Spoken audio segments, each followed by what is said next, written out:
여러분, 안녕하십니까? 자고 일어나는 재앙, 데일리 재앙 브리핑입니다. 여러분의 구독과 좋아요, 그리고 공유가 여러분의 주변을 바꿀 수 있습니다. 꼭 부탁드립니다. 최근 대한민국 정가 전체를 집어삼킨 태풍의 눈으로 떠오른 조국 법무부 장관. 안 그래도 사모펀드와 관련해서 깊이 연루가 된 오촌 조카 조범동 씨가 구속되고 부인 정경심 교수가 연루된 의혹들이 하나하나 모두 사실로 드러나고 있어서 조 장관을 바라보는 국민들의 눈총이 계속해서 따가지고 있는데도 조 장관은 그냥 내가 길 가겠다는 식으로 행동하고 있어서 더더욱 국민들의 분노를 사고 있습니다. 특히 이번에는 뻔뻔하게도 국회를 예방해서 소위 사법개혁에 힘을 실어달라는 말을 해서 큰 파문으로 일 것으로 보입니다. 조 장관은 17일 국회를 찾아서 더불어민주당 이해찬 대표를 예방하고서는 인사청문기간, 그 이후에도 국민 여러분과 당 대표께 많은 심려를 끼쳐서 죄송하다는 말씀을 다시 한번 드린다고 하면서 특별히 입장을 밝힐 것은 아니고 찾아뵙고 말씀드리러 왔다. 겸허한 자세로 업무에 임하겠다. 법무, 검찰개혁 작업에 최선의 노력을 다하도록 하겠다고 강조했습니다.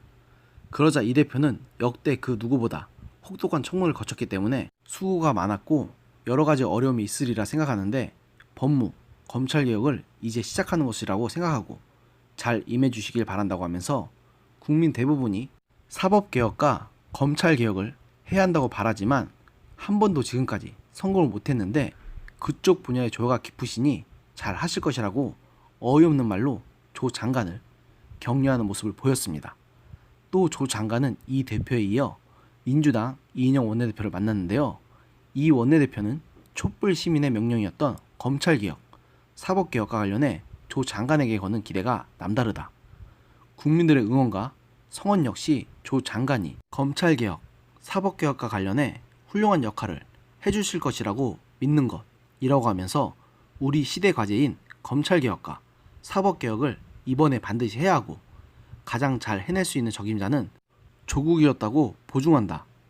난간을 돌파하고 반듯하게 걸어 검찰개혁과 사법개혁에서 맡아진 소임을 잘 감당하기를 거듭 응원한다는 궤변을 늘어놓았습니다. 이어서 조 장관은 문희상 국회의장을 예방했지만 모두 발언 공개 없이 처음부터 끝까지 비공개로 이뤄졌습니다. 다만 회동에 참석한 한 관계자에 따르면 문희상 의장은 역사와 국민 앞에서 늘 바른 판단하기 위해 최선을 다하라고 당부했고 조 장관은 열심히 하겠다는 취지로 화답했다고 말했습니다.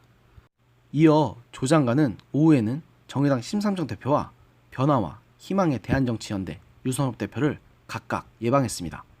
조 장관을 만난 신 대표는 정의당은 조 장관 임명 과정에서 고심이 컸다고 하면서 그럼에도 대통령께서 사법개혁에 대한 확고한 의지를 말씀하셨고 촛불로 시작된 개혁이 수구 보수의 장벽에 막혀 자초돼서는 안 된다는 확고한 믿음 때문이었다.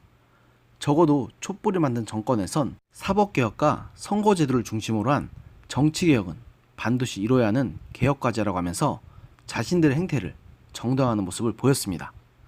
다만 유 대표는 조 장관을 만난 자리에서 일련의 사태로 인한 조 장관이 오히려 검찰 등 사법개혁에 걸림돌이 될 수 있으니 자진 사퇴를 깊이 생각해봐야 하지 않겠냐고 우려를 표했고 이에 조 장관은 말씀을 무겁게 받아들이고 생각하겠다.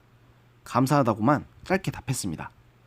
유 대표가 속해 있는 대한정치연대에서는 자유한국당과 바른미래당이 추진 중인 조 장관의 해임 건의안 발의에 비협조적임에도 이런 발언을 했다는 것은 결코 가볍게 넘길 일이 아닙니다. 참고로 조 장관은 바른미래당과 자유한국당에게도 방문 의사를 밝혔지만 두 당은 아예 조 장관의 방문을 거부했다고 합니다. 그리고 자유한국당과 바른미래당이 이런 방문 거부야말로 조 장관을 향한 진짜 민심의 민날이라고 확신합니다. 오늘의 영상은 여기까지였습니다. 들어주셔서 감사합니다.